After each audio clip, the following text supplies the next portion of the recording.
So today, i-review natin ang Moyo Waylong version 11. So as usual, meron tong Moyo card and syempre check natin yung accessories. And so merong adjustment tool and yung pamphlets for adjustment and yung pamphlets for solving. Dumako naman tayo sa mismong cube. So makikita naman natin yung Moyo logo and the apparent UV coating ng version na nakuha ko. Yung adjustment system naman ng V11 is similar lang din sa V10.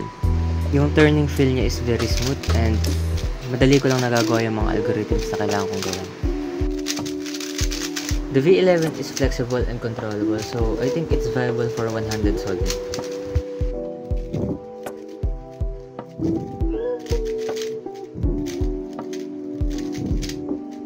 The Waylong version 11 is one of the best cubes that I've ever used. No matter how aggressive I turn, napaka-smooth pa rin ng ng feel niya and hindi siya masyadong nag-lock up kahit anong turning ko.